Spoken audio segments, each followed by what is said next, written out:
şeyi talantımdan çox zəhmətimə bağladım. Çünki məndən də talantlı adamlar var ki, məndən oxuyublar. Amma az-çox bir balaca bunu mən qazanmışam zəhmətə görə. 30 il keçəndən sonra bu şəhər 30 il qoyub getdiyimiz kimi görükməli deyil. Və hər şəhəri yaşadan onun sakinləridir.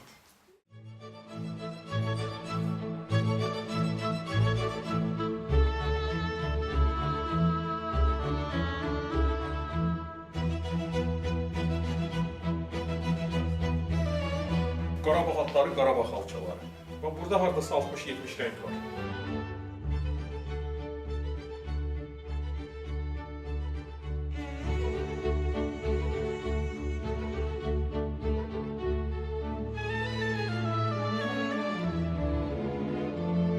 Hər dəfə, məsələn, şu xəbərlərdən sonra havanı verəndə, yağışdır, nə bilim, Laçın, Şuşa, Kəlbəcər, özümə fikirləşim, orada yağış yağır, orada gün çıxır.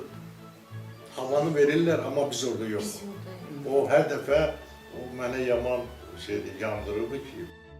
Salam əziz izləyicilər, Bizimkilər proqramında xoş gördük. Bugün ənənəvi şəkildə deyil, bir başqa sayaq görüşünüzə gəlmişik. Verilişimizin 3 qonağı var. Bu 3 nəfəri çox şey birləşdirir. Hamısı kökünə görə qonaqlarımız eyni torpaqdan olan insanlardır. Eyni zamanda onlar eyni soyadı daşıyırlar. Düşünürəm ki, verilişimiz maraqlı olacaq. Bizimlə qalın.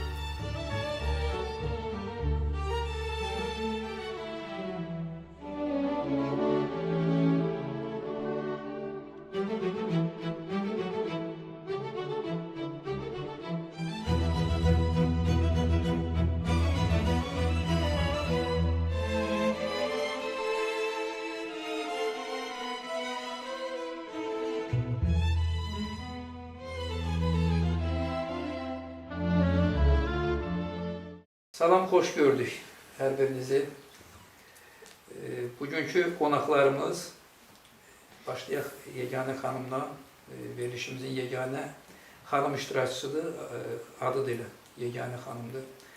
Yeganə xanım Hacıyeva, əməkdar memar, memarı üzrə fəlsəfə doktoru, professor, xalçaçı rəssam Eldar müəllim Hacıyev və Faiq Hacıyev heykəltaraş. Əziz izləyicilərin nəzərinə çatdırım ki, qonaqlarımız hamısı yaradıcı insandır, gördüyünüz kimi və eyni soyadı daşıyırlar. Amma bacı qardaş deyirlər, sadəcə qohumdular. Əslən bu insanlar Şuşanın Malbəyli kəndindəndirlər. Yəni valideynləri, babaları və taleyin qismətindən hamısı Bakıda yaşayır, burada çalışır, yaşayıb yaradır. Elə düşünürəm ki, çox xoş olar biz Şuşa ilə bağlı xatirələrimizdən başlayaq. Hər birinizin təbii ki, artıq orta yaş nəslindənsiz, hər birinizin Şuşa ilə bağlı xatirəsi var, Şuşanı görmüsünüz. Şuşa yadınızda necə qalıb? Yeganə xanım, sizdən yəqin başlasaq yaxşı olar. Şuşa yadımda nətər qalıb? Yayı bir cür, qışı tamam fərqli qalır. Yayında çox sevinərdik, qışında ora gedəndə çox üşüdüklərim yadımda qalır. Girişindən Güllü bağ yadımdadır, sonra o mərkəzi küçə yadımdadır. Meydan, oradakı bulaq, məçidi, sonra çox kəskin relyeflə aşağı sürüşə-sürüşə qaçdığımız yadımdadır. Qaça-qaça Cıdır düzünə getdiyimiz yadımdadır. Evdəkilər qorxurdu, yıxılarıq, Cıdır düzündən qorxurdular o uçurumlar. Elə yadımdadır. Bir də yadımdadır ki, oranın günəşi, bir də havası yayda çox fərqli idi. Elə bilirdin ki, təzə yağış yuyub, qurulub, tərtəmiz idi. Bax, o təmizlik yadımdadır. Qışda da nəysə orada gedəndə həmişə çox üşüyərdim valideynlərlə gedəndə. Düşünərdim, tez qaçıb gedərdik evimizə. Çünki çox soyuq idi və şüşəli görürdüm. Balaca vaxt fikirləşirdim, biraz da gənc yaşımdakı, yəqin bunun adı şüşə deməkdir. Çünki o daşların üstü həmişə belə şüşə kimi parıldayırdı. Bu cür yadımdadır. Sizin Eldar müəllim? Mən Şuşada çox uşaqlıqda olmuşam.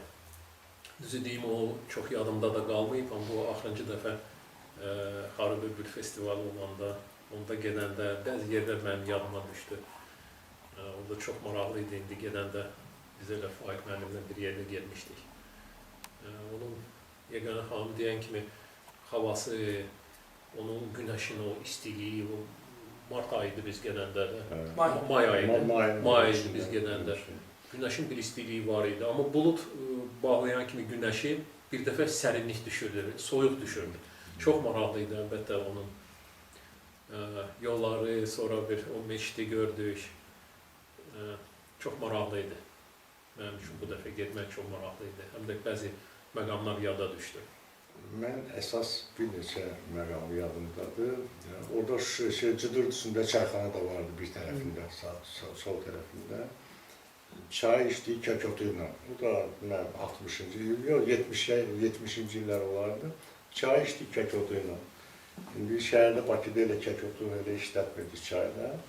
Bu dəfə çıxdıq Cıdır düzünə gəzəndə mən uşaqdım da, nə eləmək istədim? Gözümü bağladım, uzandım Cıdır düzündə və ilə istədiyim iyini tapa-tapa şeylərin, o kökötünün otlarını tapam. Onu tapanda elə bilirdim ki, mən dünya tapmışam. Bir oydu, bir də bu diplom işi işləyən şeydən, institutda 85-ci ildə, 84-də də, 5-də oraya getdim. Məqsədim nə idi?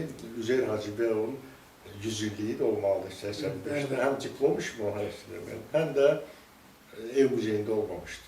Elə getdik, qalanın aşağı tərəfi ilə getdik, dumanlı yoluydu, Xaloğlu ilə getmişdik. Gəldik o Şuşanın, deməli, Üzeyir Hacıbəyovun ev muzeyini gəzdim, gördüm. Ondan çox enerji aldım. Ondan sonra diplom işində işlədim. Yəni, belə getdiklərim çox oldu. Bulaqlarda oturduğumuz, İsa bulağına getdiyimiz, onlar hamısı çox oldu. Amma ən belə yadımda qalan Cıdır-Cıdırdakı möcüzəli bir yerdir. Mayda da gedəndə, mayın 13-də mən heç vaxt Şuşaya o tərəfdən gəlməmişdim. Həmişə Ağdam, Əsgəran tərəfdən gəlib çıxmışdıq. Mən o tərəfdən, o Zəfər yolu ilə getdik. Mən oradan heç vaxt Şuşanı görməmişdim. Möhtəşəm bir görüntüydü. Dağın döşündə, sıldırım qayanın üstündə şəhər. Çox maraqlıydı. Yəni, çox ləzzət verdi. Hələ də getmək istəyirik. İnşallah. İnşallah olsa gedərik. Çox təsir edir. Gəlmişkən bizim bu söhbətimiz 2-ci Qarabağ müharibəsinin ildönümü günlərinə təsadüf edir. İndi birazdan Şuşanın işğaldan azad olunmağının da bir ili tamam olur.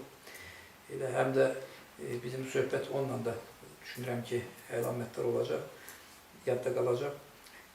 Və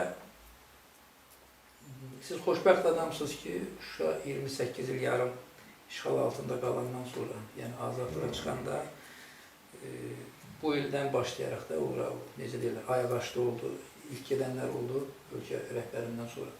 Və siz ilk gedənlərdən birisiniz.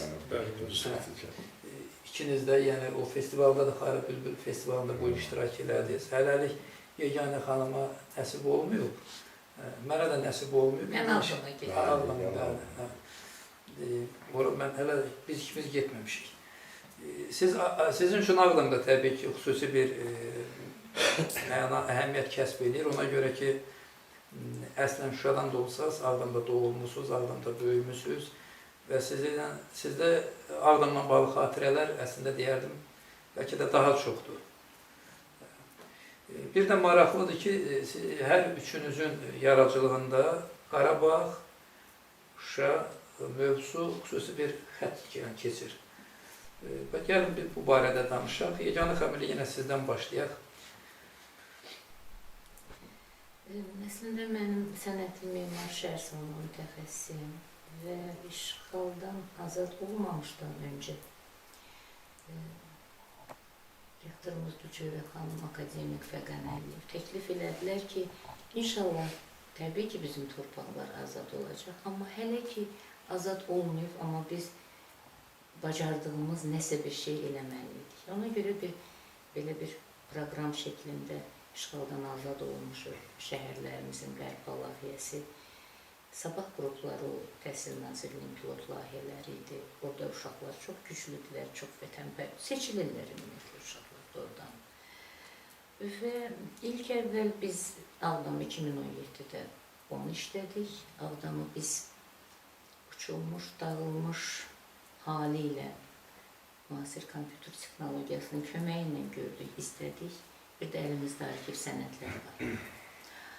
Şuşanı ise 2019'da rektorumuz dedi, gəlin elədiksə, gəlin Şuşanı deyək. Doğrudan vallahi heç, təbii ki, hamı bir ümidim var idi, amma onu eləyən vaxtı bizə desəydilər ki, bəlkə bu projenin ayağı yüngül olar, ona da biraz şübhəmiz olar. Yenə də mütəxəssislər, müəllimlərimiz, professorlarımız işlədi.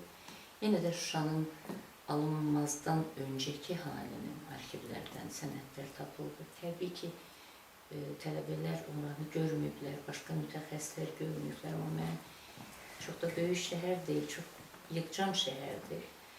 Yaddaşımla Bülbül küçələrini gəzdim. Yaddaşımla çox tez tapdım hər obyektini. Yaddaşımla ab-havasına gətirdim o Şuşanı görməyənlərdə. Və nə mümkünsə bir şəhəri qoyub getdiyin kimi nə cür qəbul edərsən, ona cəhd etdik. Şuşada olmayan, o haqda məlumat olmayan tələbələrin o projelərdən, layihələrdən sonra Şuşa haqqında bütün düşüncələri dəyişdi. Heç bizim təsəvvür eləmədiyimiz məlumatlara qədər tapdılar və o layihələrin təqdimatından, müdafiəsində biz tələbələrimizi kəşf elədik. Doğrudan deyirəm. Elə bir hamı yatmışdı.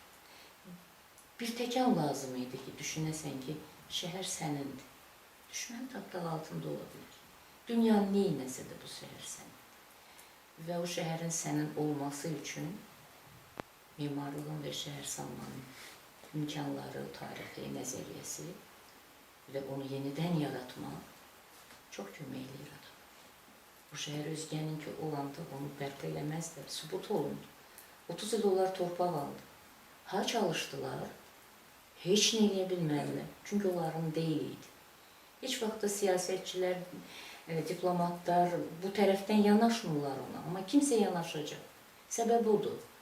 Budur, neçə bir ildir səbəb axtarırlar ki, niyə tikilmədi, niyə qurulmadı? Onun deyil idi. Amma biz almamışdan öncə o xaraba qalan əraziləri elə işlədik ki, elə bil ki, heç müharibə zat yoxdur, sadəcə bunun ikinci nəfəsi lazımdır. Bax, bu möcüzədir, layihədə möcüzədir, gənclərlə işləməkdə möcüzədir və sənin olana sahiblənməkdə möcüzədir. Oradan çox maraqlıdır və mən sizin bir fikrinizi də biraz da qüvvətləndirmək üçün deyim ki, indi çox adam gənclərdən biraz belə yanıqlı danışır, bir qədər narazı danışır, sanki onlarda vətənpərvərlik çatmır, peşəkarlıq, yanğı çatmır.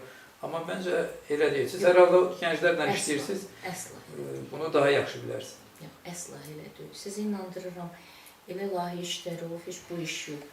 Sərgilər onu bir dəfə də çıxış eləmişdim. Sərgi dedim ki, Xocalı'nın il dönümü gəlir, 20 yanvar gəlir. Gəlin biz monitorlarda bəlkə də qeyri-peşəkar bəzən kompozisiyalar görürük. Gəlin bunu eləmək bizim haqqımızdır, çünki bunun dərsini veririk sizə. Əvvəlki o ab-havadan sonra o iş qutaranda mən o uşaqları tamam ayrı dünyada gördüm. Sadəcə o qədər onlara müharibə də sübut elədi. Qarabağı görməyən oğul Qarabağda can verdi. Tələbə də elədi. Qarabağ haqqında oxuyub, heç qoxumu yoxdur, əqrabası yoxdur. Amma Xocalı faciəsini özü işləyəndə, eskizdə eləyəndə o onu yaşayır, tamam ayrı bir ab-havada olur. Gənclər çox vətənpərvərdir. Gənclər doludular boşalmaq üçün. Mən bunu böyük məsuliyyətlə deyə bilərəm sizə. Yaradıcıları, özləri. Sadəcə o işığının kodunu vermək lazımdır bir sözlə. Var, çox var, hamısında var, hamısında.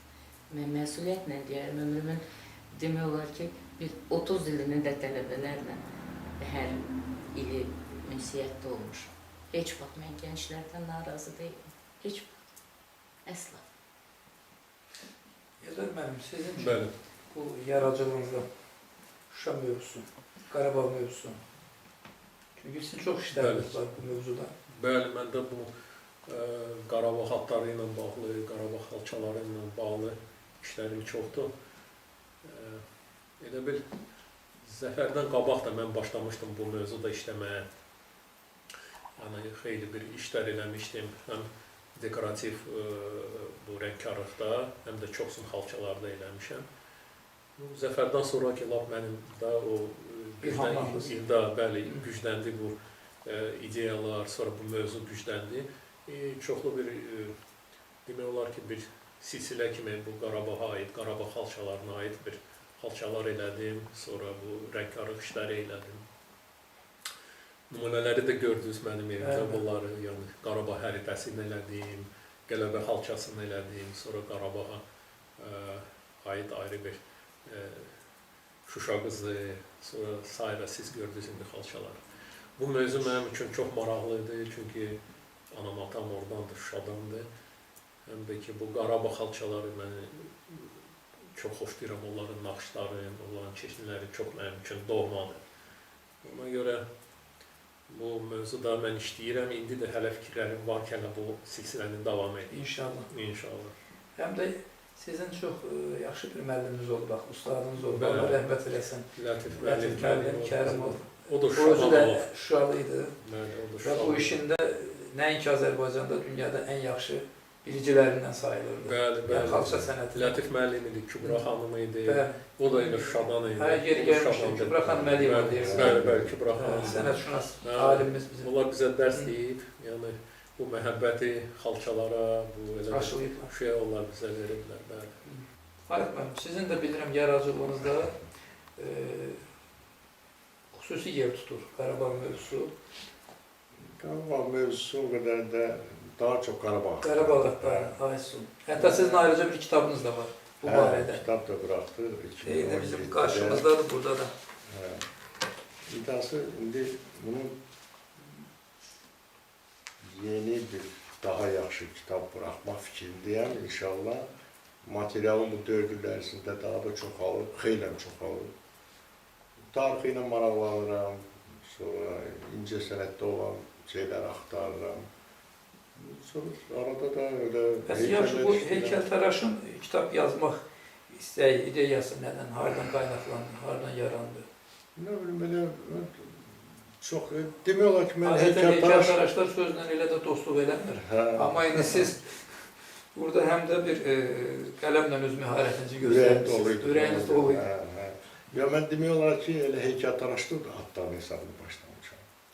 Çünki atlar evdə çox eşitmişəm, atamda çox maraqlanırdı. Elə filmlər var, ki, orada atlar olan, bəzən atların köynə filmləri. Ona bir 7 dəfə 8 dəfə baxmışdı. Mən evdə at, babam dilin atları olub, babalarımızın. Yəni, onları çox eşitmişəm. Ona görə ən xoşladığım nə idi? Məsəl üçün, uşaq ensiklopediyası var idi, indi də durur bizdə evdə. Onun at varağı, o birisilər, tonlar, şeylər, ciddən demək olar ki, toxunulmuyor. Amma at olan varağı, lap belə sapsarı bir şey. Çünki çox otururdum, baxırdım, atlarla maraqlanırdım. Şəkillərini çəkirdim, sonra yavaş-yavaş plastilinlə işlədim atları. Elə demək olar ki, elə Əzimzadəyə sənəd verəndə də mən at heykəli işləmişəm.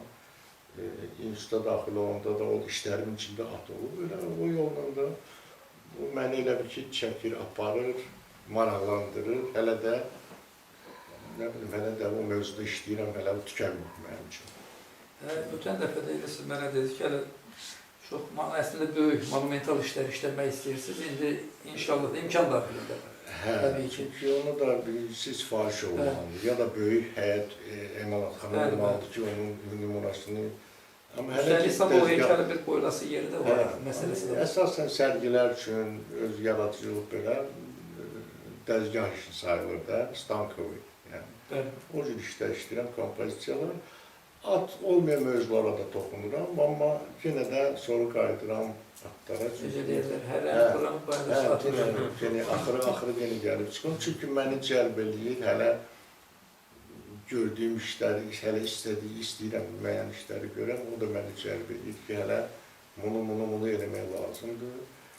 İndi Eldar Xəlkirçioğlu olaraq atlara müraciət edir. Mən də bəzi işlərimdə, indi burada fotolar yoxdur, Eldara da danışmışam, bəzi işlərdə atla, haradasa bir ilmi ilə bağlı belə bir şeylər istəyirəm ki, Xəlçəni də nətərsə olaraq daxil edeyim. O da yəqin bir-birimizlə yaxın olduğumuza görə bəlkə o da bizim mövcudda. Haradasa istəyirəm bir uyğunluq olsun ki, belə bir.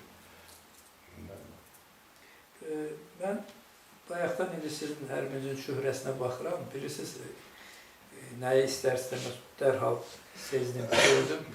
Təbii ki, biz bir il əvvəl bu əhval-ruhiyyədə oturub danışa bilməzdik. Bəli, Doğrudanmı? İndi biz elə bir çox belə rahatıq, elə bir üstümüzdən həm bir yük götürülüb. Ona görə ki, əslində bir yandan mənim bir əslən Şuşalı olan dostumun, qələm yoldaşımın dediyi kimi çox belə ağrı ilə, yüklə dolu sözdür. Deyir, bizim nəslin ala bilmədiyi Şuşanı bizim uşaqlarımız o nəsil aldı, bizim uşaqlarımız yerində olan adamlar aldı. Allah şəhidlərimizə rəhmət eləsin, qazilərimizə can sağlığı versin. Ümumiyyətlə orada döyüşmüş, vuruşmuş və xırdaca, ən belə xırda əmək keçən adamlara təbii ki, ölkənin rəhbərinin də iradəsi, gücü, o xalqı birliyə səsləməyinin nəticəsi idi ki, sonda bax, bunun hamısının birgə ifadəsi idi ki, biz Şuşanı işğaldan, düşmən işğalından 28 il yarımlıq bir o möhnətdən azad elədik. Və elə bir bundan bizim qəddimiz də dikəldi, başımıza da indi dik tuturuq, əhval-ruhiyyəmiz də düzəlir. Belə əslində inandırım sizi bunu fikirləşəndə bəzən dillə ifadə edə bilmirsən. Bilmirəm, siz nə qədər bunu düşünürsünüz, indi biz artıq, özümü də daxil edirəm, biz orta nəsil sayılırıq da, orta yaş nəslində. Yəqin biraz da onunla bağlıdır ki, insan yaşlandıqca, Yeganə xanım da bayaq bu barədə danışırdıq, torpaq da onu çəkir və görünür elə həmin ondan bağlıdır ki, mən indi o suala gəlmək istəyirəm, o məsələyə gəlmək istəyirəm ki, siz iri layihələrin müəllifsiniz, şəhər salma mütəxəssisi kimi, çox layihələrin müəllifsiniz Bakıda, Azərbaycanın digər yerlərində, amma bu Qarabağın işğaldan azad olunmuş şəhərlərimizin Ağdamın nümunəsində bərpa layihəsinin, neçə bərpa layihəsinin siz həm də müəllifisiniz, tələbələrlə birgə işləmişsiniz. Məsələn, mənə maraqlıdır ki, siz işğaldan sonraki Şuşanı, Ağdamı, Zəngilanı, Kəlbəcəri, Laçını necə görürsünüz bir şəhər salma mütəxəssisi, bir memar kimi? Düzünə qalsa bir ilin içində buna yanaşmam mənim özümdə dəyişilib. Əvvəl fərqli baxdım. Düşündüm ki, arxivdə sənədlər var, şəhər olduğu kimi bərpa oluna bilər. Hamı öz qonşusunda, öz yerində, yurdunda. Amma sonra düşündüm ki, üstündən zaman keçib. Bu o qədər də aktual olmaya bilər. Yəqin ki, qonşuların hamısı da bugün sağ deyil. 30 yaşında oradan çıxan, indi 60 yaşı var, 60'da çıxan. Çox maraqlıdır ki, dəyişikliklər gedir. Düşüncəm bir yerdə dayanmır. Amma sonra dövlətin siyasəti, dövlətin buna baxışına baxanda düşündüm ki, bizim hisslərimiz bizi allada bilər. Biz qoyub getdiyimizi gedib o cürdə görmək istəyə bilərik. Amma bunun doğrusu, yanlışlığını biz həll etmirik. 30 il keçir, dünya dəyişir, zaman dəyişir, nəsillər dəyişir, yanaşmalar dəyişir, mimarlıq dəyişir, texnologiyalar dəyişir. Estetika dəyişir, çox şey. Tələblər dəyişir. Əslində bugün tamam fərqli düşünürüm. Bir şəhər modelində Ağdamda məsəl üçün düşün. Bugün Ağdamı qoyub getdiyimiz Ağdam olmaya bilər. Tamam yeni bir şəhər, tamam heç özünə bənzəməyən ola bilər. Əsas orada yaşayanlardır. Mən sadəcə çox adi bir misal çəkim. Biz Ağdamda evimizdə oturub qohum qardaşla nə tər səmimiyiksə, o şəhərin sakinləri kimi o ab-havanı nə tər yaradırıqsa, onu şəkildə də otursaq Ağdamlılarla eləyərik, Şuşalılarla, Bakıda da otursaq. Yəni o şəhərlərə nəfəsi olanın sakinləri verir. Ağdamı yenidən Ağdam salmaq üçün maddi, mənəvi görünüşlərindən fərqli ruhunu qaytaranlar olacaqsa, orada heç bir qorxu yoxdur. Şuşada həmçinin, Kəlbəcərdə həmçinin. Onlar olmasa, onda mən düşünürəm biraz dərk çəkməyə dəyər ki, tamam başqa bir dünya yıxıldı, başqa bir dünya gəldi. Amma inanıram ki, oranın memarlığı, şəhər salması, bütün bu bizi əhatə edən əşyalarının o qədər də böyük önəmi yoxdur. Önəm insanlardadır. Allah Teala qismət eləsin o insanlara ora qayıtmalı, oranın ab-havasını yaratmalı. Mən inanıram ki, tamam fərqli bir şəhərdə 10 ildən sonra yenə də Ağdam ab-havası olacaq. Yenə Şuşa, yenə Füzuli, yenə Kəlbəcər. Əsas budur. Ömür versin o insanlara. Gələcəkdəkilərə həvəs və enerji versin ora qayıtmağa, o nəfəsi yaşatmağa. Bax, düşüncələrim bu dərəcədə dəyişdi mənim. Belə. Biz insanlar onları düzəldəcəyik, ruhları. Və sizin üçün necə? Nə bir dəyişiklik baş verdi bu qələbədən sonra? Qələbədən sonra mən fikirləşirəm bu rayonlarda yəni hamı düz deyirdi, ola bilsin vaxt çox keçib, müasir, ağıllı şəhərlər salınacaq. Yəni onların da yeri var. Amma Şuşada mən fikirləşərdim ki, Şuşada qeyri-adi bir yanaşma olsa yaxşı olar. Orada mədəni mərkəz olmalıdır. Yəni orada sərgi salonları, bərpa işləri aparan bir imalatxanalar, xalça sexləri, yəni belə maraqlı bir şeylər yaranmalıdır ki, gəlmələrin, turistlərin yəni marağı çox olsun. Kəlbəcərdir, sonra Laçındır, onlar da dağ rayonlarıdır, onların bulaqları zadı. Yəni belə bir şeylərə çox fikir verilməlidir. Yəni onlar turistlər tərəfdən çox maraqlı, yəni reklamda olunmalıdır ki, gələnlər olsun, görənlər olsun, Azərbaycanını tanısınlar. Yəni mən belə bir fikirləşirəm. Ayqun, siz necədir fikriniz, mövqeyiniz?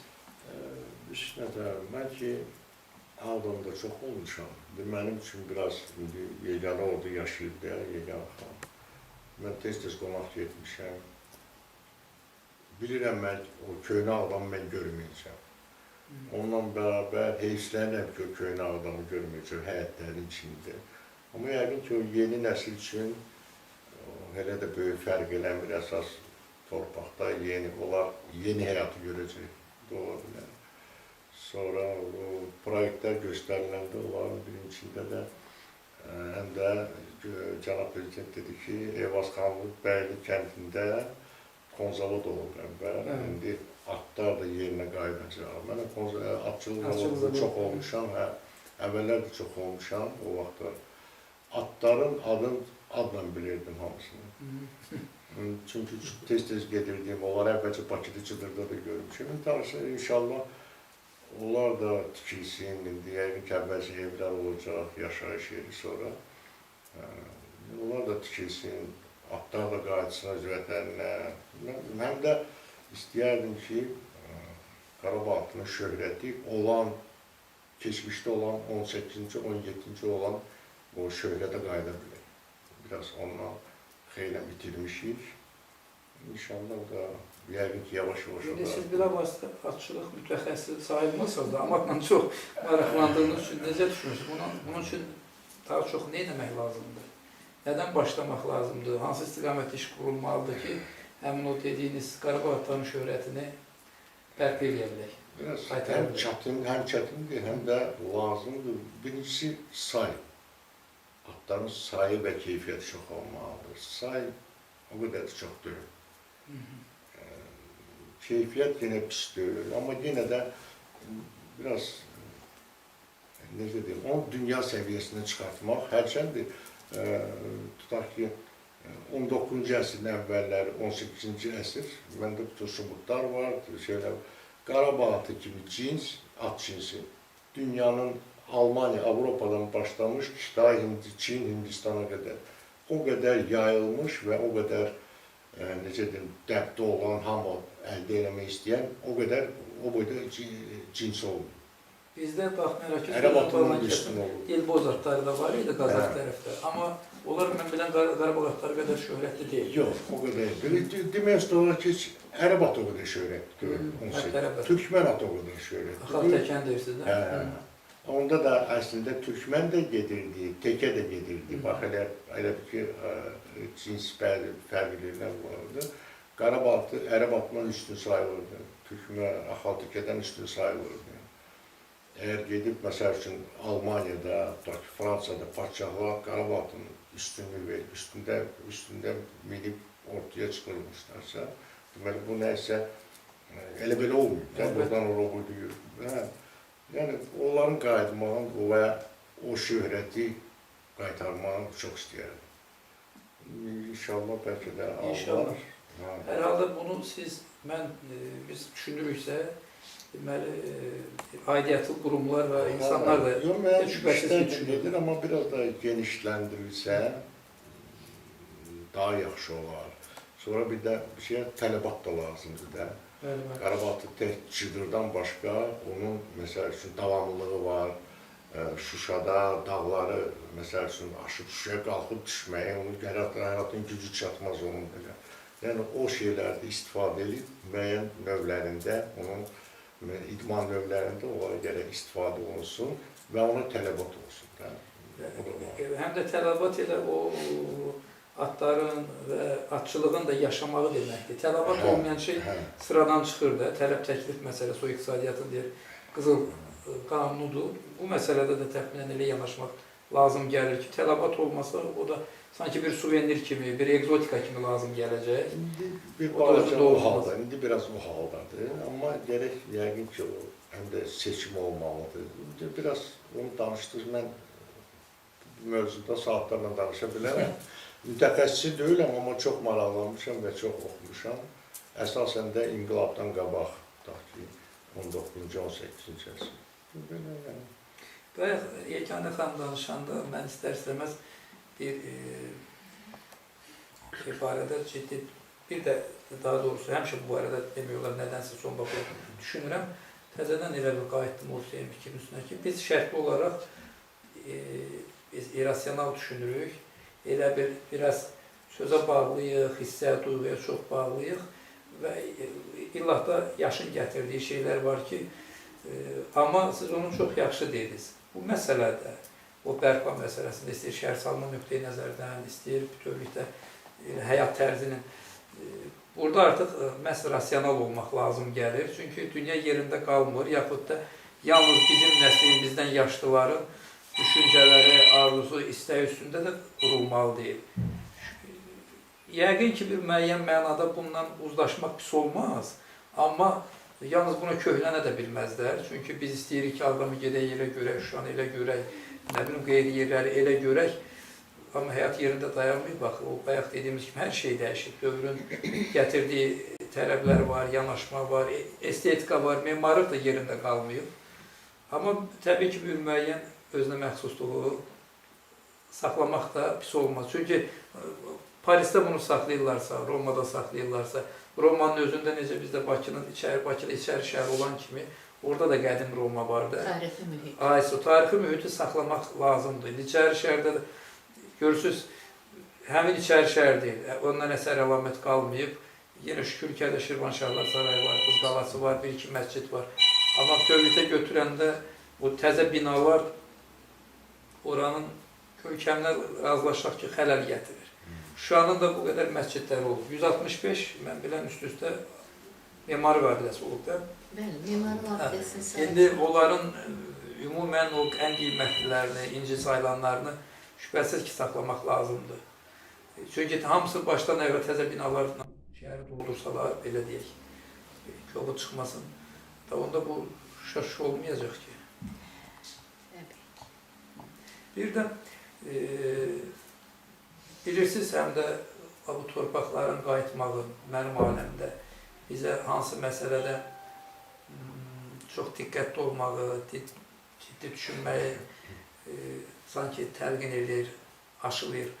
Bax, biz razılaşaq da, bu bilmirəm, urbanizasiyanın gətirdiyi şeydir. Biraz da insanlar kökü rayondan, kənddən olan adamlar Bakıya gəldikcə sanki elə bir yaddaşıblar, nəsil ağacını itiriblər. Bax, indi mənim qarşımda sizin hamınızın qohumluğunu birləşdirən bir nəsil ağacının sxemi var da. Bax, burada var. Bu belə görünür. Belə göstərək.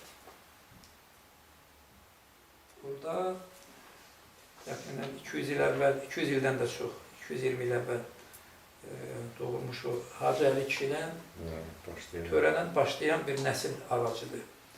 Maşallah şaxələr belə bu tam deyil. Əslində bu bir müəyyən qədər bildiyimə görə, xüsusən sizin zəhmətiniz çox olub, Faiq müəllim, siz tapıb gərək ki, bunların əksəriyyətini tərtib eləmişsiniz də.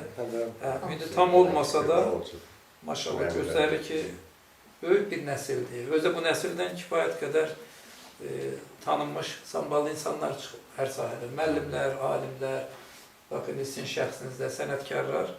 Mən doğrusu bu görüşü düşünəndə həm də bu məqamı nəzərə aldım ki, biz deyirik ki, Şuşanın qədim tarixi var, mədəniyyəti var. Yalnız keçmiş zamanda danışmıyıq. Şükür Allaha, kökü Şuşaya bağlı adamlar və bu sənəti yaşadan insanlar bugün də var. Hələ inşallah ki, sizdən sonra da davam edəcək. Sadəcə bu məsələdə mən elə gəlir ki, biraz, bilmirəm, siz indi ayrılıqda hər birinizin fikrini öyrənmək istəyim ki, siz nə dərəcədə, nə qədər bu barədə düşünürsünüz, daşınırsınız, nə dərəcədə bu işə diqqətlisiniz. Məsələn, məni açığı yaşlandısa bu şey çox maraqlandırır. Bilmirəm, bu da elə söhbətimizdə daha çox söhbət yaşın üstündə dayanır. Bilmirəm, bu da yaşın gətirdiyi şeydir, yoxsa bu biraz peşədən də gəlir. Mən açıq fikirləşirəm ki, bu əhəmiyyətli məsələdir. Ona görə ki, insanların indi bu müasir texnika insanları biraz yaddaşdırıb. Xüsusən sosial şəbəkələr, internetlə hər şeyin əlçatan olmağı, adamlar bir-birinin qapısını döymür, qapısını açmır, bir-birini yaxşı mənada itirib axtarmır. Elə zəng vuraram, əlaqə saxlayaram, yaxud şər uzaq olsun, pis gündə bir xeyir işdə görərəm, sözümü deyərəm. Amma bundan irəli olmuyor. Sizin hər birinizin babalarınız gediblər, gəliblər. İndi şəhərdə, həm də mən bu görüşü sözün açığına görə düşündüm ki, siz bir yerdə də olasınız, bir-birinizlə bir ünsiyyətiniz olsun, ülfət bağlayasınız və daha çox qaynayıb qarışasınız. İndi Aydın'ın buyurun, sizin hər birinizin fikrini eşitmək istəyərdim bu xüsusda. Bu Faiq daha çox məlumatlı da onu toplayıb. Mənim elə yadımdadır ki, bizim babalarımız qardaş olub. Babalarımız qardaş olub.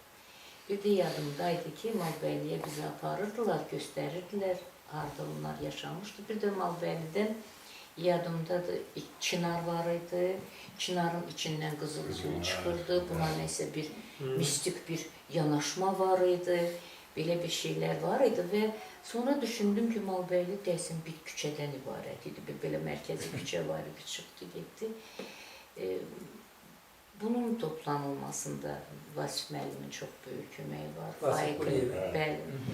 Faiqin böyük zəhməti oradadır. Şəxsən mən orada heç bir əziyyət, zəhmət çəkməmişəm, amma bütün bu insanlara çox təşəkkür edirəm. Bugünkü, yəqin ki, savabı sizə yazılır və buradakı ataların ruhu şad olur. Çünki görüşməsək də, bir-birimizi üzr istəyirəm, tanımasaq da, zəif tanısaq da, amma bugün oturanda sanki elə bir ömrü boyu biz bir dildə danışdıq, bir cür düşündük, bir cür arzuladıq. Eyni iş. Hətta nəvələrimiz, mənim nəvəm qızıyla deyirəm ki, vallahi mənim nəvəmlə necə bir-birlərini oxşayırlar. Deməli, bunu bilməkdən ötəri bugün bura gəlmək lazımdır. Bu qədər belə xoşdur. Yəni, O bir xüsusi cizgilər var, hamımız yaradıcıyıq, şəkil çəkmək, heykəli bilirik. O cizgilər bu babalardan hələ ötürülür. İnşallah tək cizgi yox, ən gözəl şeylər ötürürlər. Və biz həmişə fəxr eləyərik. Çünki deyirdim, Nalbəylidə Hacıyevlərdənik və bizim babamız 7 qardaş olub. 7 qardaş daha çox yadda qalır. Vasif müəllim də hörmətli alimimiz, yazarımız bunu bu qədər işləyib. Ümumiyyətlə ona çox böyük bir təşəkkür borcumuz var. Tək bizim ailənin nəslini yox, bütün Qarabağlıların, bütün Azərbaycan. Həyatını itirilmiş nəsil, necə deyim, tapıb çıxartmaq bir ömür yetməz, amma onun ömrü görün neçə nəslə yetir. Ona böyük təşəkkürümüz var, sağ olsun. Və biz çox şadıq, halımızdan çox məmnunuq, Hacıyevlərik. Bu yaddaşmada siz memarı daha yaxşı tanışmıyor məsələdə bu urbanizasiya. Bəli, Urbanizasiya, şəhərləşmə də, şəhərləşmə pis rol oynayır da həm də. Razılaşaq ki, insanları bilmirəm başqa ölkələrdə necədir. Mən dünyanı gəzməmişəm açığı, çox az ölkələrdə olmuşam. Axı bizim xalq ev olmuyor. Öz aramızda həmişə gedib, gəlib, qaynayıb, qarışıb, bir-birini, onun qonşunun bir balaca, bir çətin olan kimi tez qohumdan əvvəl özünü yetirib. İndi burada əksəriyyət şəhərdə, binada, mənzildə yaşayır da, binada yaşayır. Bəzən heç qapı bir qonşunu tanımır. Nəinki onun xeyrinə, şərinə yarımaq deyək də. Bu, mənə elə gəlir, ürək açan şey deyil əslində. Mənim aləmdə, bəlkə də mən özümdə biraz konservativ yanaşıram, mühafizəkar yanaşıram. Nuh həyyamından qalmış adam kimi. Amma nədənsə açıq, mənim belə ürəyimcə deyil. Düşünürəm ki, bizim xalqa məxsus olan şeyləri yaşatmaq lazım. Mən də xalqın böyüklüyü də ondadır ki, o gözəl keyfiyyətləri yaşayır və özündən sonraki nəslə də ötürür. Hayırdır mən? Bəli. Siz nə düşünürsünüz? Mən də elə Vasif müəllimə çox elə təşəkkür eləmək istəyirdim. Faiq əziyyət çəkir. Amma Vasif müəllim də oradan elə. Vasif müəllim hamını tanıyır, uşaqları hamısı tanıyır. Siz qohum da olsaz, bir-birinizdən əlaqəniz yox idi. Bəli, yox idi, yox. Faiq müəllimdən var idi, amma yeganə tanımı yox idi. Yox idi. İndi biz də elə siz deyən kimi də yaşada olduqca istəyirik bir, nəsə mənim də belə bir istəyim var, qohumları tapıb, qohumlarla bir əlaqəm olsun. Cavan olanda yadımdadır, Faiqə həmişə deyirəm, Faiqın atası, mənim adam deyirlər, o budur, onun uşaqları bunlardır, bizə deyirlər başlayalım. Biz də belə çox da fikir vermədik buna. Amma indi görürəm ki, yox, indi o adam istəyir, görsün, görüşsün, insiyyətdə olsun. Yəni, bu çox maraqlıdır. Əlbəttə, indi biz hamını oradakiları tanımırıq, yəni tanımırıq, insiyyətimiz yoxdur. Amma istəyərdim ki, o bərpa olunsun, yəni bunlarla görüşək, bilək, tanıyaq bunları. Əlbəttə, çox maraqlıdır. Məsələn, elə sizin atanız rəhmətli, Respublikanın tanınmış Azərbaycanın həkim alimlərindən biri olub, öz sahəsində yaxşı sayılan mütəxəssislərdən biri olub. İlkləri dövrəvi həkimi və tibb elmləri doktoru, professor kimi tanınıb. Mənə məsəl üçün çox xoşdur ki, belə bir siz insanın oğlusunuz. Yəni, Hacıyevlərin içində belə bir Sambalda da alim var, həkim var. Müəllimlər çox olub, bilirəm ki, Hacıyevlərin içində. Mühəndislər də olub, bəli. Ədəbiyyat adamları mən elə eşitməmişəm, doğrusu. Yox, yazarımız olmuyor ki. Yazarımız olub, müəllimlər olub. Hamısının qəlbində var. Dil ədəbiyyat müəllim olub, o müəyyən mənada yaxındır, təbii ki. Amma görsünüz, sizdən biri də yeni müəllimliklə məşğuldur. Siz elə müəllimsiniz, uzun illərin təcrübəli. Sizin heç biriniz mi gərək pedaqoji yox, amma istəyirəm, bir var. İnşallah. Yəni, burada doğrusu elə bəlkə də biraz tələsmək lazımdır. Çünki o yaşdır ki, artıq o qazandığınız təcrübəni görüşməyinizə hesab eləmək ehtiyac var. Özdə bugün xalçaçı mütəxəssislər də, xalça rəssamlarla ölkədə elə çox deyil. Boyakar rəssam çoxdur, qrafik çoxdur, heykəltaraş da az deyil. Amma xalçaçı rəssam belə desək, Təxminən barmaq hesabıdır. Bəli. Mən bildiyim qədər, elədirmi? Xüsusən də siz yaxşı bir müəllimin yetirməsiniz, elə ondan öyrəndiklərinizi ötürsəz, elə o kifayət edir. İnşallah. Emalatxanası Şuşada olsa, Şuşada da həm də nə bilim qalereyası olsun, nə bilim gəncləri öyrətsin, biraz da yaxşı olardı. Mən elə onun üstünə gələcəyim. Evləri də durur deyəndə durur. Kim istəyər gedib Şuşada yaşasın bundan sonra? Hamı istəyirəm. Mən Oradan istəyirəm. buradakı bütün işi gücü qoyub. Orada bir iş Mən hesab düzəldərik. olmuşam, Yəni orada Bu haciyevlər hələ cavandır. Mən amma elə vaxt yaşam. Yəni siz gedib orada elə bir memar kimi. Yəni necə? Ümumiyyətlə, bilirsiniz nədir? Elə bir yaş səviyyəsi gəlir ki, deyirsən ola, sən şükür də mən nə istəyirdim ki? Bundan sonra bir huzur istəyərəm. Bir huzur istəyərəm, amma onu elə oralarda istəyərəm. Çünki burada düzdür, gənc yaşımızdan, institutdan gəldik, oturduq. Qarabağ hadisəsi olmayınca adi baxırdım mən. Bakıda yaşadım, ailəmiz burada qurdum. Sənətim, elmim burada oldu. Amma Ağdam alınandan sonra mən burada həmişə yad oldum. Tamam yad oldum. Çox maraqlı. İndi yenə də rahatam bu şəhərdə, vallahi. Bu bir ildir. Amma o 28 il hər gün yadıma düşdü ki, mən bu şəhərdə yadım. Alınana qədər onu düşünmürdüm. Çünki 76-cı ildən oradan gəlmişdim şəhərə, həyatım, ailəm, işim, gücüm. Amma 93-94-dən sonra mən bu şəhərdə yadım. Özgə oldum. Hər dəfə, məsəl üçün, xəbərlərdən sonra havanı verəndə, yağışdır, nə bilim, Laçın, Şuşa, Kəlbəcər, özümə fikir ki, orada yağış yağır, orada gün çıxır. Havanı verirlər, amma biz orada yox. Biz oradayıq. O hər dəfə o mənə yaman yandırırdı ki, məsəl üçün, oranı görə bilirdik. Məsəl üçün, heç olmasa bir anlıq da. İndi mən Şuşada elə olmuşam, yəni orada doğulmamışam, orada elə çox yaşamamışam. Amma yenə də o hava şeyində, anımda istəyirdim ki, heç olmasa havanı orada görüm. Televizorda eşitməyim, neçə dərəcədir, istidir, gündür, ya orada görüm. O mənə təsir edirmiş. Mən inşallah. İnşallah. Amma siz elə dediniz, mən bir dəfə bir xaricdən tanış olduğum adama dedim ki, havanı elan edəndə, hava haqqında məlumatım, deyəndə Şuşada soyuqdur, mən elə bir üşüyürəm. O adama çox qəribə gəldi. O, Slavyan millətindən olan adamdır, yəni Slavyan xalqlarından birindən. Belə qəribə gəldi. Sonra dedi ki, sən nə qədər belə qəribə duyğulu bir adamsan. Dedim, mənim köküm oralıdır, biz burada oturmuşuq. Ora bizim deyil, əlimiz çatmır. Əlimiz çatmır, gedə bilmirik, amma babalarımızın qəbri var orada. Doğmalarımızın, əcdadlarımızın orada yaşayıblar. Elə bilməm ki, deyirəm, bax, mən oradayam, sanki üşüyürəm. Yaxud deyirəm, olmamağın soyuqluğu elə bir üşüdür adam, daha doğrusu. Biraz da baxdı, dedi ki, görünür, siz sözlə işləyən adamsınız deyin, onu siz biraz,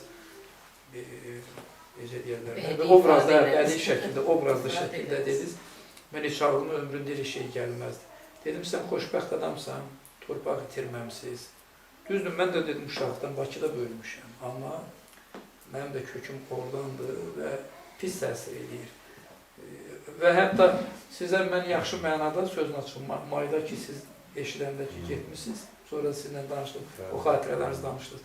Doğrusu, yaxşı mənada biraz qibtət elədim ki, gedib görüblər, amma inanın mənə, tam səmimi deyirəm, bu işğaldan azad olunmayanacam, bir-iki dəfə o xalq diplomatiyası xətti ilə ki, bizim tanınmış insanlarımız getmişdi, bilirsiniz də. Mənə bir də o xüsusda söhbət olanda dedim, mən heç vaxt getmərəm o cür. Bir adam dedi ki, niyə? Bir yoldaş. Dedim, adam öz ölkəsinə qonaq kimi gedərmi? Öz ölkəsində əslin kökü ilə bağlı olduğum bir yerə. Nətər mən öz ölkəmdəki şəhərə qonaq kimi gedirəm. Amma indi siz qonaq kimi getmədiniz axı. Bəli. O evin, o yerin sakini, yiyəsi kimi getdiniz. O tamam başqa şeydir axı. O tamam başqa hissdir. Mən elə yer, siz getmişsiniz deyən onu bilavasitə yaşamısınız. Mən onu təsəvvür edirəm, amma siz yəqin ki, onu içinizdə keçirmişsiniz. Elə deyilmi? Bilmirəm, siz necə, valla mən qəribə baxırdım. Məsələn, Polad Bülbüloğlu, Fərhad Bədəlbəy, mən o adamların adını çəkirəm ki, onlar əslən Şuşalıdır. Baxırdım, gediblər bunlar Azərbaycan tanınmış insanları, xadimləri. Orada erməni ilə söhbət edirlər. Dostluq, nə bilim, birgəlik, təzdən əl-ələ verək.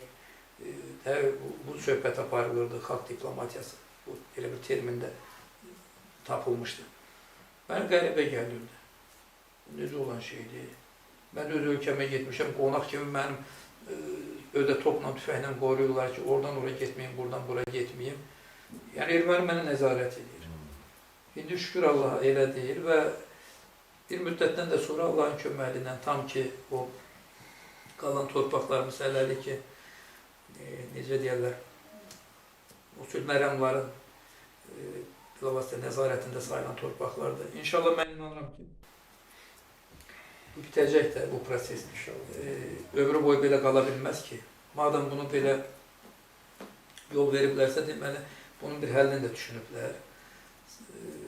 O gün arzulayaq ki, inşallah bu tezliklə reallaşsın. İndi sənətlə onun 5 ilə qədər artıq 1 ili yaxınlaşır. Hələ 4 ili var rəsmiyyətlə. Amma mən bilən orada şey yoxdur ki, mütləq şəkildə 5 ilin ərzində tamamlanmalı. O biraz yəqin tezləşə də bilər. Köşkünlərimiz o yerinə, yurduna qayıtsın, Allahın köməyi. Onda mən çox ümidliyəm. Siz bayaq Yəni xanım dediniz ki, adamlardan çox şey asılıdır. Oradakı o ruhu, o şəhərə o ruhu adamlar verir. Keçənki hadisələr nəyi göstərdi? Əksər adam həmişə deyinirdi ki, yox, biz birləşə bilmirik, biz bir-birimizin ayağından çəkir. Açıq danışaq da, səmimi danışaq.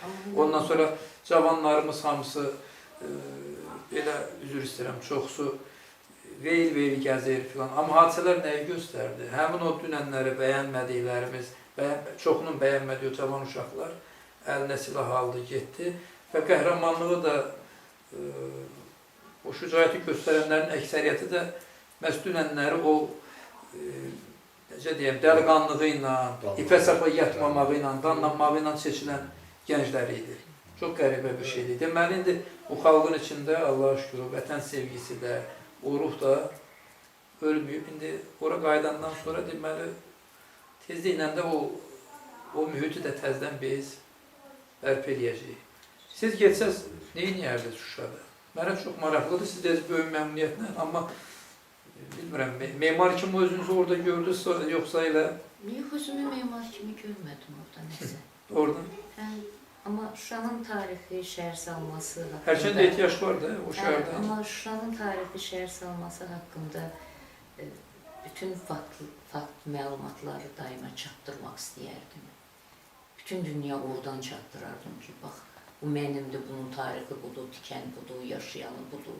Bir dənə erməni gəlsin desin, bu mənim xanımdır, bu xanım qəsridir, karvansaraydır, bu Mehmandarov Azərbaycanlı, bu sərkərdə mənimdir.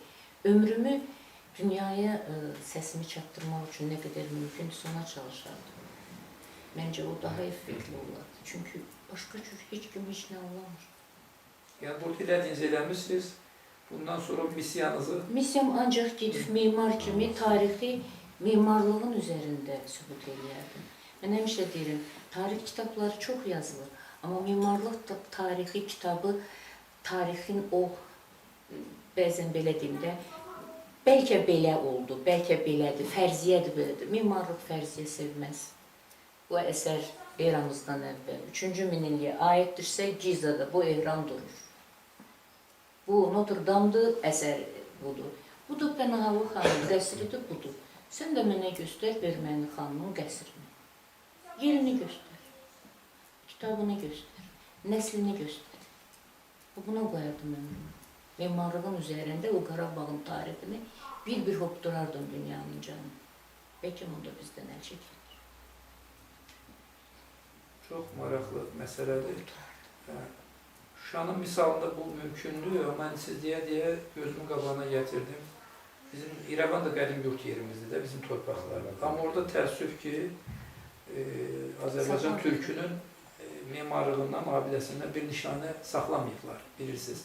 Sovet hökumətinin ilk illərində ermənilər məqsədli bilərəkdən də, yəni məqsədli şəkildə qəsdən onların hamısını uçurublar ki, bizdən bir nişanə qalmasın. Və sonra necə eləmək olar? Orada mən bu yaxınlarda bir baxdım qadına, Ermənistanda yaşayan Azərbaycan qadının. O, biz yaşdayıq. Kəlmə-kəlmə o bizim tarixi abidələr nətər sökülür, onun yerində nətər tikilib. Elə danışdı ki, mən daha elə bir çirközünü gördüm. Çox öyle İrəvanlı xanımı deyir, sakin olur, çox gözəl də danışdı. Sadəcə onu, qəlbini gördüm, nə də faktla danışır. Öz-özümə fikirləşdim ki, o danışdıqca mən orada belə çəkib əməli başda şəhərin yerinə də qoymaq olar, bir hissələr. Yəni demək istəyirəm. Siz də özünüzü Şuşada elə görürsünüz. Hə, Şuşada özümə elə görürəm. Tanıyıram axı mən ora. Addım-addım gəzmişik, qaçmışıq. Hər bir şeyini tanıyıram, tarixini tanıyıram. Şuşanın tarixi və memarlıq şəhər salma tarixinin yazan professorumuzu şəxsən tanıyıram. Avalov Elturan müəllim. Elturan müəllim onun şəhər daşının haçan qoyulub, harda qoyulub, necə qoyulub. Bu elmdir və yerindədir, bu sübutdur. Bu qədər sadədir. Bu çox sadədir. Memarlığın üzərində tarix sadədir. Siyasətçilərin və yaxud başqa ixtisasçıların yazdığı tarix başqadır. Amma bu memarlıqdır. Sübut var, sökülüb, tökülüb, növrəsi var. Allah ömür versin, Elturan müəllim zəhməti böyükdür o sahədə. Onun bir jurnalı var idi. Şurada elə bir bina yoxdur ki, Elturan müəllim onu özünün qrafikası ilə çəkməsin. Adını da yazıb orada.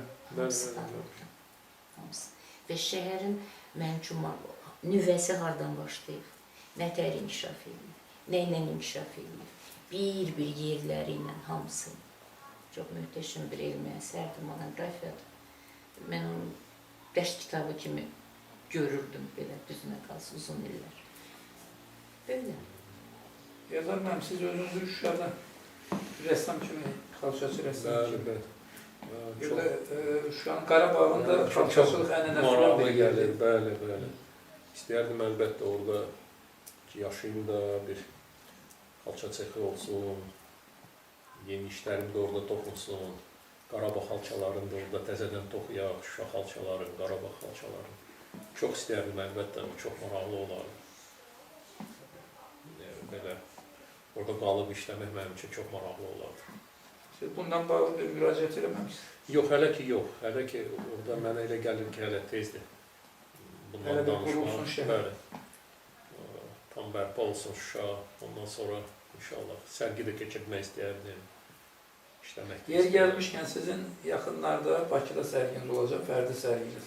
Amma ondan əvvəl bildiyimə görə Kiyevdə sizin fərdi sərginiz açılacaq. Bu qələbə ilə bağlı. İnşallah. da dəvət ediblər məni. Noyabr ayının əvvəllərində olacaqdır. Elmira xanım Axundova dəvət edib. Orada mən fərdi sərgim keçəcək. İnşallah. Şevçenko adına muzeydə. Çox gözəl. Bəzən bu xalçaları da aparacağım, rəsm işləri də aparacağım. İnşallah. Uğur olsun. Faik müəllim. Ben tam fikirləşirəm. Şuşada mən də istəyərdim. Amma elə qəşəng danışdılar ki, bəlkə mən Malbəlidə qalıb Şuşaya qonaq gedim.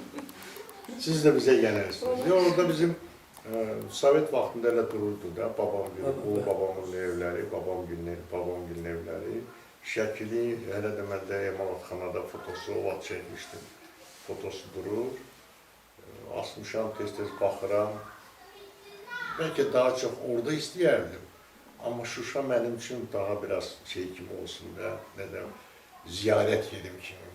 Malbəlidə yaşayayım, amma Şuşaya gedim, nətərdir, belə bir adi bir, qeyri-adi bir şey kimi də, yəni bir gün Şuşaya gedəcəm. Bax, o cür gedim, gəlim aradır. Bilmirəm, o ev qalıb-qalmıyor, Malbəlidəki evimiz, amma Sovet vaxtı dururdu, elə durur, 80-ci illərdə, 90-cı illərdə vardı. Haradasa, orada məni çəkir. Şuşa heç də, Şuşadır. Amma Malbəlini istəyərdim, bəlkə həmin həmin yerdə, o torpaqda, o tərəfdə, o vaxtlar Şuşa qohumların yanına gedəndə, Nağlı bulağından su içmək istəyərdim. Şuşaya da gedəndə Eldarla həm cıdır cüzündən həm torpaq da gətirdik, su da gətirdik. Sudan da evdə qohum qardaşa verdik, biraz içdilər. Torpaqdan da rəhmətliklər qəbr üstünə döydük. Nəyəcə, çox belə bir nağıl kimi bir şey gəlir. İnşallah bir də gedərik, bir də görərik. İndi işləmək, məsəl üçün, Babu, orada qaleriya da açıldı. Babu iş Qarabağatıdır. Babu indi qaleriyadadır Şuşada. Babu işi. Hazırda orada galeriya var. Açıldı, bir ay yarımına qabaq qaleriya açıldı, rəsm qaleriyası. Əksərən orada işlər şeydəndir, muzeydən, İncəsənət Muzeyindən və bəzi işlər seçildi. O da eyni zamanda da bu. Amma şeydə olan ancaq budur. Şuşada sərgidə olan ancaq budur, Qarabağ.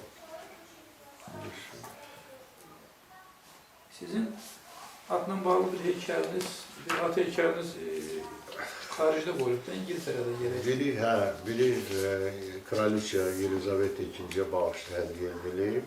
O da Hampton Court şeyində, malikanasında qoyulub. Bu mis nədir? Bunu işləmişdim. Vətənimdir bu işin adı. Biraz at döyüldü. Amma burada da at elementi o tərəfində var idi. Bunu işlədim vətənim. Bu alov qüllələrinin üstündə, o tərəfində daha müasir şəhər. Sonra belə bir fikirləşdim ki, axı mənim vətənim bu cür deyil. Mənim vətənim biraz parçalanmışdı, onda elə Qarabağ şeydi də, işğalın altındaydı. Onun başqa variantını elə bir ki, işlədim, bu cür, yəni Azərbaycan, vətənim biraz parçalanmış kimiydi. Sonra belə bir şey də oxudum ki, Salvador Dali belə bir şeydə partlamış nar nə deməkdir? Onun yeni həyatın başlanğıcı. Bunu işlədim, sonra onu oxuyandan sonra özüm də rahat oldum. Çox pessimist işləyirdi. Hardasa təzə bir şeyə keçmək mənası gətirir. Türklər 31 dekabr 12-də tamam olur il. Onda narı yerə atıb parçalıyorlar ki, yeni ilə yeni bir simvolik mənası var onun. Nar atırlar parçalamalı. Bu, həmin o İngiltərədə qoyulur. Yox, bu Belçikada, Belçika Ham şəhərində qoyulub. Öyle bir ki, Azərbaycan, Belçika dostu və bu həmin şeydədir, İngiltərədə.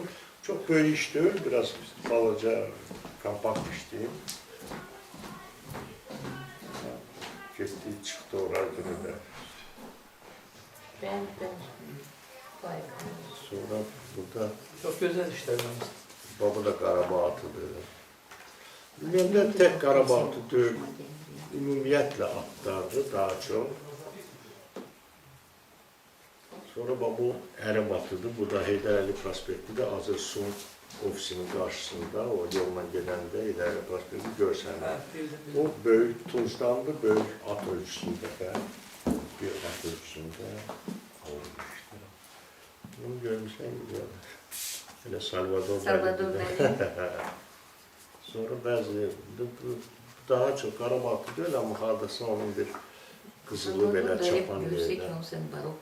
Bu Argentina səfirliyin sifarişi ilə deməli, ənənəvi, Azərbaycanda Argentina səfirliyin polo üzrə kubokudur. O. Bu da onu şöyle. Var, oxşar. Bir-birindən maraqlı işlərdir hamısı. Çox gözəl. Bu hələ bir hissəsindən, belə bir hissəsini şeylərim ki, götürdüm özümdən ki. Bu görüş həm də bir-birinizin yaradıcılığı ilə yaxından tanış olmaq imkanı verir. Adam biraz utanır təbii ki. Həm söhbət arasında çox şeylər həm eşitdim, həm gələcək üçün bəzi şeylər, məsəl üçün, yeganə danışdı. Elə xəbərlər var ki, onlar lazım olacaq, onları gərək baxım, götürüm, oxuyum bir-birimizdən. Yəni, çox faydası oldu. Sizə çox Əsas təşəkkür inisiativ edirəm. də Təşəkkür həm edirik sizsiniz, sizə. həm də Eldar müəllim bu Sağ olsun. ev sahibi kimi bizi qonaq elədi. Savab iş gördünüz, Bəli, bəli. görüşdük. Çünki bəlkə heç uzun illərlə görüşmürdük. Aylarla görüşmürdük. Çox böyük işdir. Təşəkkürümü Mən sizin hər bildirirəm. birinizə təşəkkür edirəm ki, bugün bu dəvəti qəbul elədiniz. Eldar müəllim də sağ olsun. Belə bir fikir olan kimi dərhal dəstəklədi və dedi məndən yəni asıl olan nə lazımdırsa onu da eləməyə hazıram.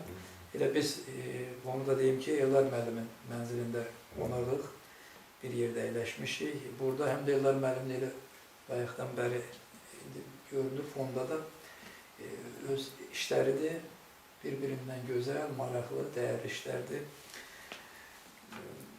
Mənə elə gəlir, biz bugün bir xeyli danışdıq, bölüşdük. Həm özümüzə xoş oldu, düşünürəm tamaşaçılarımız üçün də yəqin, izləyicilərimiz üçün də yəqin ki, maraqlı oldu. Deyəcəkləriniz qaldı. Təşəkkür edirik. Çox sağ olun. Təşəkkür edirik. Təşəkkürlər həm də. Çox maraqlı oldu. Və mən sondan da mən də təşəkkür edirəm hər birinizə. Sonda mən izləyicilərə onu da bildirim ki, mən də bu nəsil ağacından törəmələrdənəm və mənim də sizə qohumluğum çatır. Yəni siz bir-biriniz olan ki, mənim də sizə qohumluğum çatır. Və doğrusu mənim üçün çox xoşdur. Xoşdur ki, biz həmişə iş yerinə gətirib ki, mən həmişə yad adamlarla belə deyək. Yad deyəndə onlar da hamısı bu ölkədə iz qoyan insanlardır, amma qohumluqla, tanışlıqla yox, məhz gərəkliklə, lazımlıqla axtarıb, sonalayıb seçdiyim adamlardan yazılar yazmışıq, verilişlər eləmişik. Düşündüm bir qədər fərqli olsun, heç olmasa özümüzünkiləri də göstərək və hər baxımdan həm bir-birimizi görmək, həm bir-birimizi tanımaq, qaynamaq, qarışmaq və tanıtmaq baxımdan mən elə gəlir ki, belə bir görüş yerinə düşdü. Bir daha hamımıza minnətdaram, Allah sizi var eləsin və inşallah ki, qohumluq, gediş, gəliş daim olsun. Ta indiyə qədər əgər bir qırıqlıq olubsa, bir əlaqə kəsilibsə, itibsə, mən elə gəlir ki, bundan sonra bunu bərpa eləmək lazımdır. Bunu bir nizamla salmaq lazımdır. Günümüzdə reallığı da onu göstərir ki, güc nədədir, birlikdədir və bizim gərəkliyimiz də elə bir-birimizi dəyərləndirməyimizdədir, itirib axtarmağımızdadır, bir-birimizə sahib çıxmağımızdadır. Allah sizi var eləsin. Çox sağ olun, təşəkkür edirik. Sağ olun.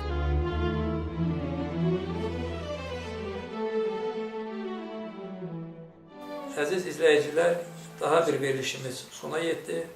Ümidvaram ki, görüşümüz maraqlı keçdi və hər birinizin ürəyincə oldu. Ötən dəfələrdə dediyim kimi verilişimizə baxmağı, bəyənməyi və fikir və təkliflərinizi yazmağı unutmayın. Təşəkkür ederim. Allah amanında.